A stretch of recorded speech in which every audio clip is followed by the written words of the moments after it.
Welcome back to Say Yes to Chocolate. If you listened to last week's episode, it was all about how 2026 is the year of aging strong and exactly what it means to us and why we're so excited about that. It's not about new year, new you, setting all new goals, burning it down, trying to become some perfect form of yourselves. So go check out that episode if you missed it. Yeah. It's really just about being one small step stronger than you were today. Yeah. And I think we just truly believe that aging strong is actually just all about having choices, and it creates confidence and balance and independence and the freedom to live your life on your own terms. It's just about supporting yourself in every aspect, physical, emotional, mental. All three realms. Yeah. And so today we're going to actually talk about the practical. How are we going to age strong? It's a beautiful concept, but what are those actual steps going to look like? Yes. And we've kind of distilled it into our top 10 simple strategies to age strong so you can take action. And they're also intentionally simple. Yes. And at the end, we're also going to share our simple steps that we're focusing on for 2026. Yeah, what our 2026 focus is. Yep. For sure. And so, Sarah, these are actually strategies, and within each strategy would be action steps. So it's top 10 strategies so that we can make sure to encompass physical, mental, emotional, because you can't have one without the other. Right. So strategy number 1 is more in the physical realm. I think that's kind of what everybody thinks about when you think about aging strong. But it's literally about putting a focus on building strength for life. And it's non-negotiable, because if you're not physically strong, everything else is much more difficult as well. We're talking about the strength, though, right? That lets us go to the grocery store, carrying our own groceries. If we want to be on the floor to play or do an exercise that we can actually get off the floor. We're not talking about being ripped or having a six-pack abs. We're talking about like actual, truly everyday strength we need. Strength, because that kind of strength leads to confidence, and confidence leads to doing all of those activities. Yep, and to trust your body again. Right. It's not about living in the gym. It's not about finding that perfect weightlifting routine, or whether or not we should be doing the treadmill or stair stepper or getting 10,000 steps a day. It's just about being strong in your body that allows you to make choices to stay engaged in your life. Yeah. I was just thinking about, like, we had a beautiful member who, when she was trying to figure out at her mom's house, the toilet was so low. And like she didn't have a grab bar, so she was like, she noticed eventually as her strength got stronger, she's like, I could actually get myself off the toilet. And like, when you think about basic independence, that's huge. And those are the kinds of things that we really want to hone in on, because that's not about going on a 5-mile walk. That's literally about just something that all of us take for granted until we don't have it anymore. Yep. And it's a basic need to stay independent and confident and strong. Yes. And the other reason that strategy number 1 being about strength is because muscle is actually protective in the human body. It's protective for our joints, for our ability to move, but it's also protective for balance, circulation, and lymphatic drainage, bone health, metabolism. Like, our muscles and our bone create the structure and the foundation of all of the other organ systems in the body. And so when those start to decline, everything else comes right along with it. But in the flip side, if those are strong and you continue to build strength, everything else comes right along with it. And really, you just need to be consistent, right? Yeah. We just need to have an appropriate amount of challenge and to be consistent. So what are some practical examples of how? We kind of already hit, like, strength training can just be incorporated into your everyday life. Practicing getting down on the floor and getting back up. Doing mini squats in the air when you're brushing your teeth or when you're doing dishes at the sink. Getting a little rebounder, a little mini trampoline for your house. And doing that periodically throughout the day, even just 3 to 5 minutes. Getting up and doing a lap around your recliner during commercial breaks on the TV. There's just so many different ways of being creative on how to get movement in your daily life, but even just doing things like sit to stands or, grip tests, making sure that you're opening those pickle jars and that kind of stuff, or squeezing on a squeezy ball. Even simply getting up during a commercial without using your hands out of your chair. Absolutely. Just trying to get up unassisted. It's going to also help get some of that strength built up. And it's really training that movement that we're going to use in daily life. And doing it consistently several times throughout your day. Mm-hmm. So I think we're ready to talk about number 2 now. Yep. So moving on. Yeah. We're going to talk about protecting your balance. Balance is one of those things people don't really think about until it's gone. Yes. Once we lose it. And I feel like balance is something we lose so gradually. We just start sitting down to put our socks on. We're sitting down to put our pants on one leg at a time. Yes. We don't really see how easy it is to lose that balance. Right. Or that confidence that we can be strong and balanced. Right. Or even when we're standing and starting to fatigue just a little bit, it's really easy to start leaning on the countertop or putting your hands on the back of a chair. When you're at the grocery store, we see a lot of people will start to grab a cart for 5 things versus grabbing the basket to carry those 5 things. And those are all signs that you're starting to lose your balance. And it is very gradual, Sarah. And balance isn't just about standing on one foot. It's not just single leg balance. But what are the other components to balance? Balance is so important in the body that we actually have what we call musculoskeletal balance, which is the strength of our joints and the body's ability to coordinate biomechanics and movement. And then we have neurological balance, which is our brain, spinal cord, and then peripheral nerves that all coordinate with receptors in all of our different joints and all of our hands and feet that give our brain an idea of where we're at in space, essentially. Mm-hmm. And then we also have inner ear or fluid balance.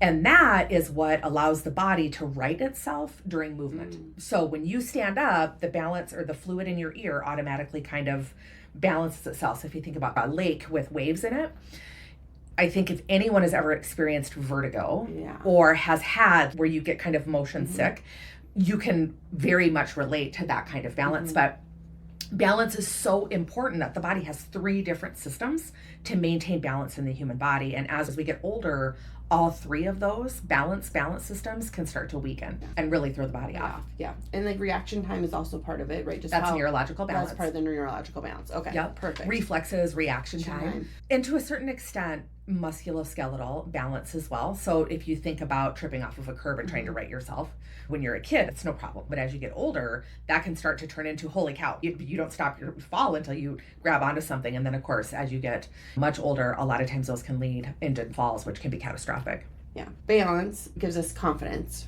So confidence gives you freedom. And when we have freedom, we just continue to live more life. Yeah. What are some examples of how we can work on improving our balance? Sure. I think probably one of the easiest ways and most obvious is just practicing standing on one foot for periods of time throughout your day. So again, you incorporate that into things you're already doing. Standing on one foot when you're doing dishes, when you're brushing your teeth, but also trying to stand on one foot when you're putting on your socks or taking your socks off, putting on your pants, taking your pants off at the end of the day. And of course, make sure that you're doing that in a safe way. The other component though, because our inner ears and our neurological balance is so important, when it starts to weaken, you start to walk with your head down so that you're watching where you're going at all times. So in a safe way, maybe when you're at your home, start walking with your head up so you're not relying on your eyes to communicate where the body's at in space, and you're really starting to re-strengthen that neurological balance. That's a really overlooked but really easy way to start to build strength back in that system. Sure. I also like the idea too of really working on strengthening your ankles. So you've been doing like the alphabet with your ankles. Yes. And your core, because all of that functionally is going to give your body more balance. Absolutely. And even just doing leg extensions when you're sitting in the chair to strengthen up your knees and your hips. For sure. Yeah. Yep. Strategy number 3. Yes. Fueling your body. Another physical one, but so incredibly important, especially as you get older. Yeah. And we're not just talking about calories. No. We're talking about what do our muscles, what do our bones, what does our nervous system need, and what our hormones and brains need. Yeah, for sure. And we talk about macronutrients like proteins, fats, and carbs. One of our previous episodes, we talked about bulk cooking. It's one of our top 7 simple and easy habits to live a life you love. And you are exceptionally good at bulk cooking, or meal prepping would be another word for that. But bulk cooking just makes it a lot easier. Go back and listen to that episode for more on this. But proteins, fats, and carbs are really important as far as macronutrients. That's where most of your energy comes from. And it is also where most of the building blocks come from for the body to be able to build and repair tissues like muscle, bones, vascular structures, blood vessels, skin, hair, nails, all of that stuff. And then there's micronutrients, which is all your vitamins and minerals and antioxidants and adaptogens. And that is what allows repair at a cellular level.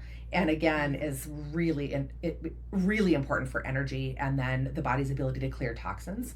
And the more efficient you are at those processes, the slower you age.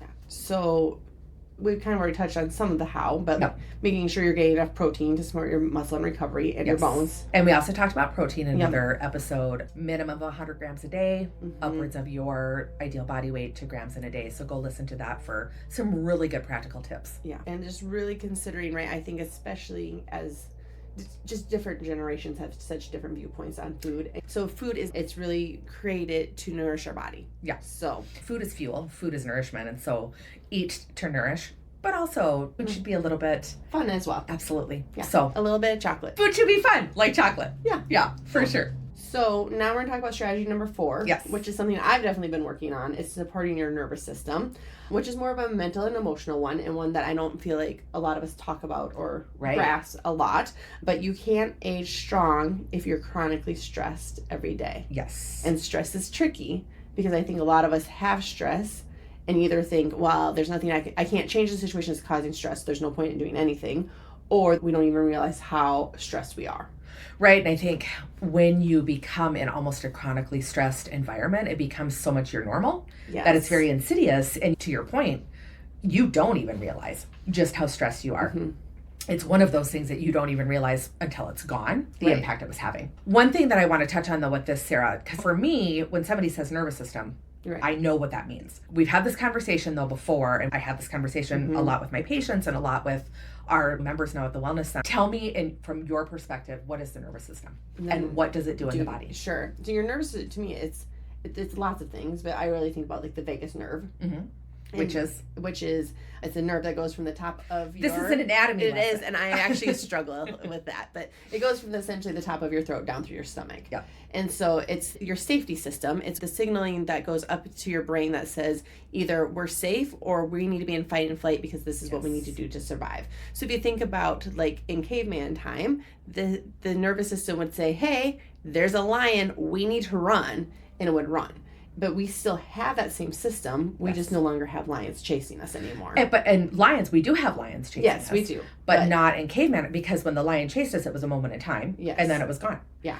Now our lions don't leave. They just stay. And the body reacts the exact same way. So different stimulus, but the body hasn't caught up. Yeah. And then I always heard about like fight and flight, right? That's just what your body does to keep you safe. But then there's also this other side of it, which is new-ish to me, which is rest and digest. Yes. And that's actually where we want to be living. That's when your nervous system and that vagus nerve, everything feels calm and safe. And the body goes, oh, okay, we're okay.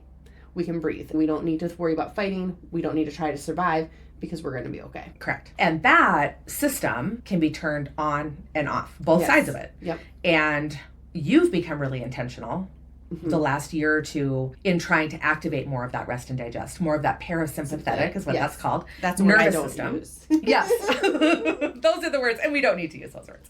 But it can be so incredibly beneficial for your mental and emotional health. And when the body gets into rest and digest, the physical components of the body also react to that. So blood pressure lowers, cortisol lowers, we are able to digest and absorb and assimilate our nutrients better. It's better for our brain health. There's all kinds of biochemical reactions that happen when the body is either in fight or flight mode or rest and digest. And depending on the balance of those systems really affects the rate at which you age. Yeah. So like a couple of things. Strategies. Yeah, I really like, and actually I was just listening today, is finding calm in your day. So that might just mean taking a pause in a moment and just taking one deep breath. It doesn't need to be... Like I just did. Yeah. I literally just, take a deep breath. Yep. And that can just be enough to tell your brain, okay, we can calm down. It's okay. But also it could be going out, walking without distractions. So walking without a phone and just like really noticing the things around you. Deep breathing, obviously. And grounding practices. Yep. The earth has so many healing energies and fields. And in modern times, we've really lost the connection with the earth. And so going out into nature, the sunshine, connecting with the ground and the dirt and just, again, breathing in can be incredibly healing. And there's so much research that's starting to come out. It's just really exciting. It's really fascinating, isn't it? Yes, it is. Yeah. So I think the whole point, too, is you can choose to have a 20 or 30-minute practice, or it really can just be like 20 seconds of breathing. It doesn't have to be anything major. No.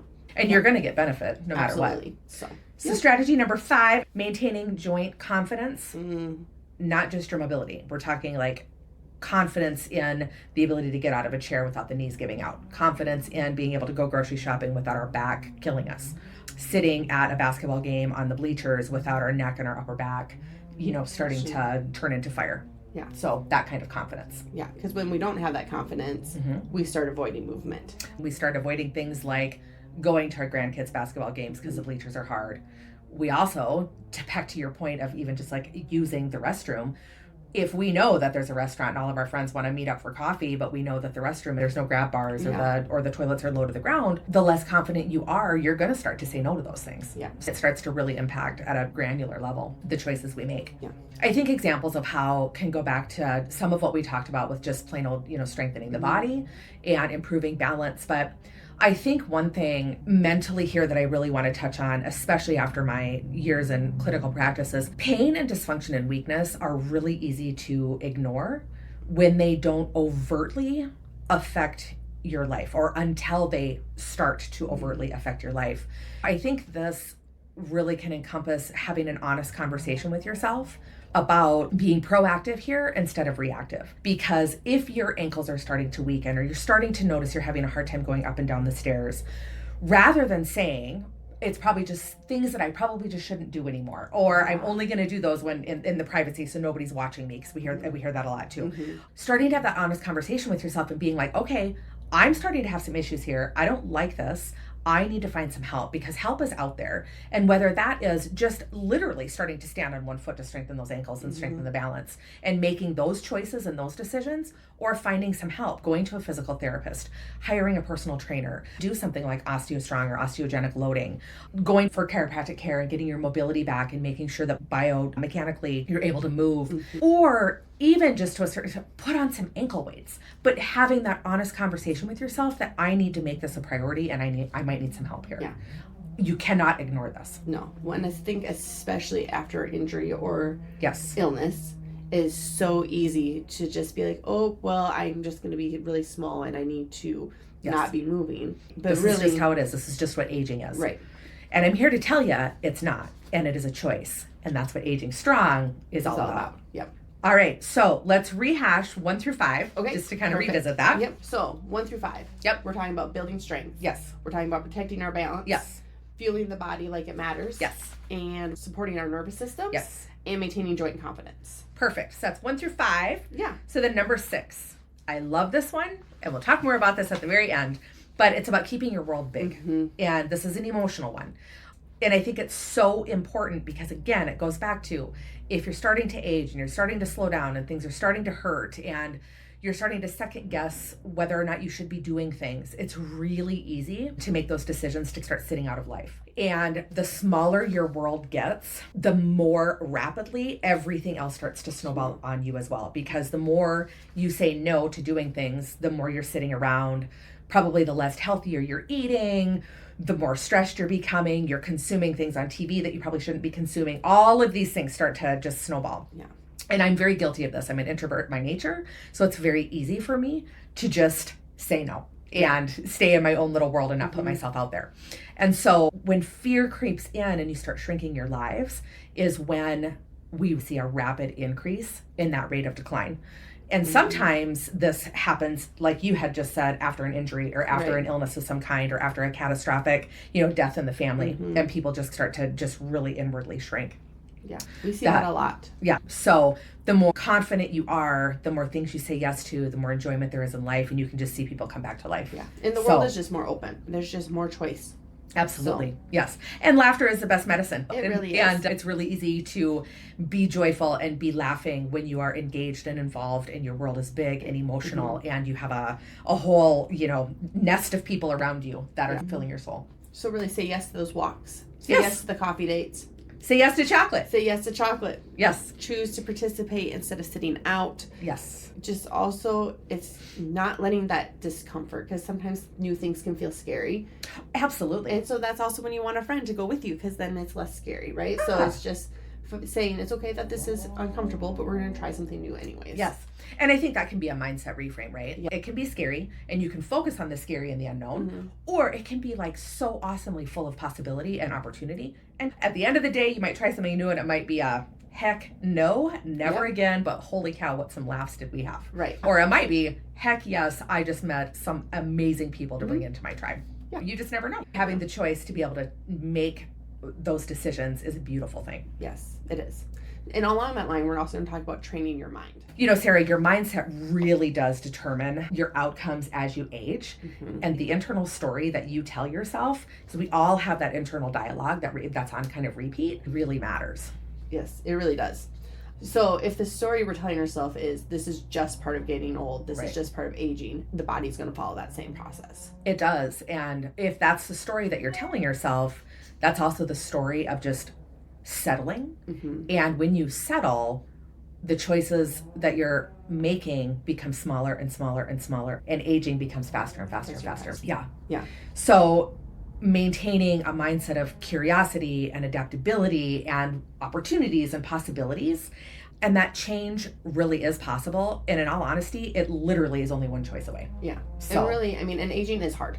It's hard. It is hard. And so, but when we are mentally resilient, Yes, we're able to face that. Absolutely. It becomes so much easier. So some strategies. I think letting go of that dialogue of this is just part of getting older. My grandma, I was kind of raised in that environment. She passed away when she was 96. She was still living on her own and still driving at the age of 96, still leading up her Bible study, which is crazy. But her favorite thing to say is that everyone's got to get old, but getting older is a choice. And I was raised in that, and I firmly believe that. And I've witnessed both sides of that, because if you just think getting old is inevitable, it's going to be for you. But if you don't think it's inevitable and it is a choice, you're going to choose an entirely different path to prove yourself right or wrong. And it's that internal dialogue that determines the choices you make. And believing that change is possible at any age. Any age. We hear miraculous stories all the time. You know, the 75-year-old lady that just ran her first marathon. So, exactly. Or that went and finished her doctorate degree at 80 years old. So, why not? Why not? But it starts with that internal dialogue, that mental resilience, and the true belief that anything is possible. Absolutely. So then number 8 is to recover better, not necessarily faster. Yes. Because we know recovery changes as we age, and that is okay. It is okay. You're not going to get over, say, a cold in 3 or 4 days. Would we love that? Yeah, but most likely it's going to be a week or 10 days, and it's not cause for to beat yourself up, or cause for panic, or cause for that I'm just old and frail now. Giving yourself grace and giving yourself what you need to handle that recovery is paramount to the body's resilience. And ignoring recovery, not giving yourself that permission, or beating yourself up because it's taking longer, or you feel like you're a burden to your friends or family, it's only going to lead to more pain, more burnout, more that mindset of I'm just quitting altogether. It isn't worth it. I'm not worth it. But aging strong truly means supporting yourself where you're at and giving yourself grace for what your body is able to do. Right. Which is sleeping. It's hydration. Yes. It's really making sure you're fueling yourself well, right? Like those are all parts of recovery that we can be doing without guilt. Absolutely. And it's nourishing the body, whether that's through food or supplements or just, lemon in your water. It truly is just the foundations that we all hear about. Sleep, managing stress, fueling the body well, maintaining connections. But that key is better, not faster. Yes. Yeah, and not perfection. And it's also allowing that rest without guilt. Yes. Because I think a lot of us do feel guilty, like, oh, I have to be busy, I have to do... Oh, I think we're in that push society. Or we get stuck in, I need to rest for days and days and days. Yes. And so it's just that balance of, can we rest, but then also push ourselves a little bit. Either extreme is not healthy. So just listening to your body. Listening to your body and giving yourself permission. So, all right, number 9. Stacking small habits. And this one. We love small habits. We do love small habits. When you can just stack small habits, just small changes, just becoming aware, making different choices, your whole life can change without changing your whole life. Right. Yeah. If that makes sense. Yes. And I think that's what we've just talked about with a lot of the first, 7, 8 strategies here. It's just that tiny, consistent change. Yes. Is going to actually make everything different. And make everything easier. And easier. And when you start feeling better, it becomes easier to make the next best decision or best choice. So those small, tiny habits start to just snowball. Yeah. So what are some of our favorite? Well, so My absolute favorite is getting morning sunlight. Mm-hmm. That has made a huge difference in just the way my whole day goes. I typically take my morning sunlight, do my devotion, do my journal, all rolled into one. I habit stack, have my lemon water in the morning before I'm allowed to have a cup of coffee. Yes. Yeah. Yeah. And that's the one big change I've made, right? Is I always have hot water with lemon before I have anything else, just to help wake up the digestive system. Yeah. And also just taking a little walk after meals. Yeah, and we've actually both really been working on implementing that. And wintertime can be hard. Yes. But even just a 5-minute little stroll through your house makes a huge difference. Yeah. And I'm going to apologize. We apparently are doing some form of trimming trees or landscaping or something outside. So just don't mind the noise. Yeah. It's all good. And then number 10. Yep. So strategy number 10 is going to be choosing support, because we don't need to do this life alone.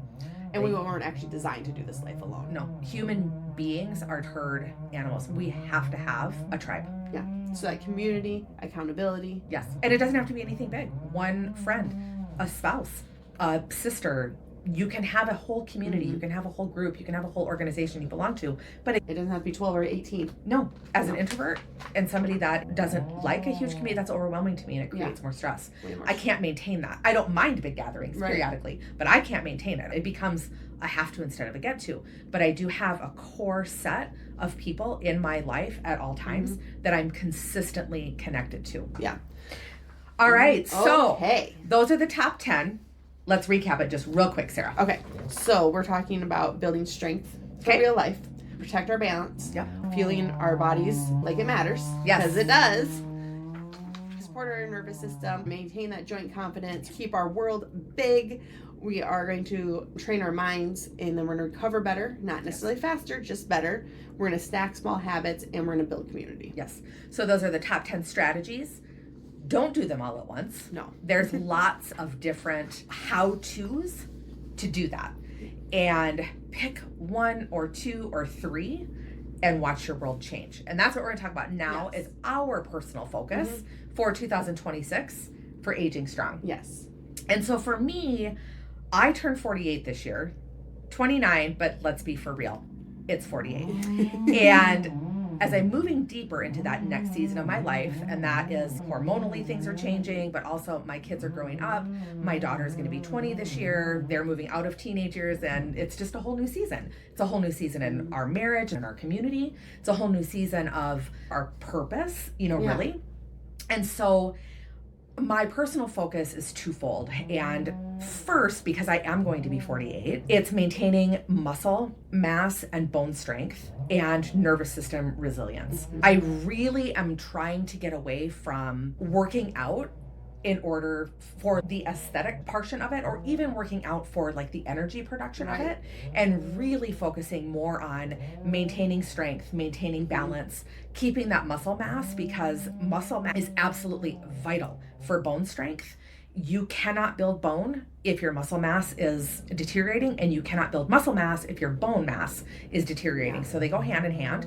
But also, I know that metabolically and hormonally, muscle and bone strength are vital for my body to age at an appropriate rate. And then that nervous system resilience, because the older you get, the less energy you have, and the more easily energy can become depleted. And I truly believe that the biggest component of that is managing your stress and being realistic with myself about taking care of me, because it can be really easy, especially I think as women, that everybody else gets all of you before you get any of you. And as my girls get older and I don't have as much of that pulling towards me, I really want to make that a focus this year, to give to me first and then pour from my cup from there. And for me, that starts with that nervous system resilience and giving myself the grace and reducing stress and tapping in more to that rest and digest. And then secondly, I've already touched on this a little bit, but it's keeping my world big. Because again, as the kids get older, I'm less involved in the community. I'm less involved in having to go to the basketball games and the school functions. Church is still a really important component of our lives, but we're not doing Sunday school anymore. Both of the girls are confirmed, and we're not doing confirmation. I don't have to volunteer at church anymore. And so I'm trying to change that from a have to a get to. And not allowing my world to shrink, because it would be very easy for me to do that. So those are my two focuses, the physical and then keeping my world big. Okay, those are great focuses, Yeah. right? So Sarah, what's your personal focus? So for me, I also have two focuses I'm really working on for this year. And one of them is building real life strength through consistency. Okay. So like consistency is something I'm always working on. So I'm really... I think it's a struggle for everyone. Yes. Really, I just want to really prioritize the movement that's really supporting my body and what it needs right now. And then the second thing I'm really working on... And so what are you thinking as far as that movement? Like just realistically and practically? Yeah. Getting steps in? Choosing to go up the stairs when you might not? Really, I mean, truly, I've really been focusing on steps. Okay. It's kind of what I've been working on. I would also love to be able to start incorporating a little bit more stretching because I know my joints need that. Yes, they do. And so that is that second component new for this year would be adding some form of stretching every day. You are really good, though, about being consistent with self-care, prioritizing chiropractic care and massage therapy and acupuncture, really making that a priority. I've always commended you for that because you have always done that from your previous chiropractor. However, stretching would be very good. But also that's because I was maybe pressured from a former chiropractor that I had to do those things. Yes, but you also have seen the value of that. 100%. So those are the things for this year. But the second one I'm really focused on is nourishing over restriction. So I'm really like, I do have some big health goals, and so like, how can I fuel my body to get that? But that also is nourishment. Also for me, looks like, because I'm not a great sleeper, is how am I getting good quality sleep and really embracing more of the rest side of the recovery. Yes, and not just the restriction of food and nourishment and diet, but like nourishment on all levels. Yep. I commend you for that because you are a goer and you're a doer. Yeah. And so recognizing that would be something really good for you to do, I think is... And then just balancing, that's the hardest part, right? Is that guilt of like, okay, I know I need to be resting and doing this, but then how much is too much rest to balancing to like... But that's where we go baby steps. Right, yeah. So you can see. I mean, it's very easy to overthink this. Yep. And it's also very easy to not give yourself grace because you're already... We haven't even really started implementing it and you're already... How much is too much? When is enough is enough? But then if I'm not doing enough, am I actually going to see the benefits of it? And you can really start getting yourself into this spiral. Yeah. So I do have some pretty like tiny focuses per month because to me, I like this is a journey. Yes. Right. Like this isn't going to be something that this is 2026. Right. Yeah. And it might be 2027 as well, and that's okay too. And if it's not a journey, that's when it becomes a resolution, and that's when it fails. Yeah. So I love that the tiny steps, and you've got little benchmarks that you've laid out for yourself. I love it. It's beautiful. Yeah. So as you can see, we've just shared our own personal focuses for 2026, and I think if there's anything that we want to take away from this is that aging strong is not about perfection. It's not about holding yourself to some standard that you're never going to be able to meet, and it's not about beating yourself up if you don't meet this unrealistic expectation. Right. And it's truly just about making it a priority, being honest with yourself, choosing what will have the biggest impact and what's doable in your life right now. Yes. Yep. So, and if you want to know where to start, we have our 7 easy habits. Yes. www.drbeckyonline.com/easy habits. You can go and download it. Pick one. There's strategies in there about implementing those as well. Or re-listen to this episode. Put it on repeat. Re-listen to one of the strategies that really hit home with you and just pick one of the 10. Yeah. Or a portion of one of the 10. So stick with us this year. We're building strength, freedom, confidence, so that you can build a life you love and a life that you don't have to sit out from. Yeah. And next week, we're super excited. We're going to actually be talking about why do I feel tired all the time, even when I sleep and when I rest. Why am I always so tired? So make sure to tune in next week for that. And until then, say yes to chocolate. Thanks for hanging out with us on Say Yes to Chocolate. If today's episode gave you a win, something to think about, or even just a smile, we'd love it if you'd subscribe, rate, and share it with a friend. Want more? Join our email newsletter so you don't miss a beat, and come find us on all the social channels at Say Yes to Chocolate Podcast for all the quick hints and tips. And don't forget, you can always send us your questions or episode ideas. We love hearing from you. Until next time, keep it simple, stay curious, and always say yes to chocolate.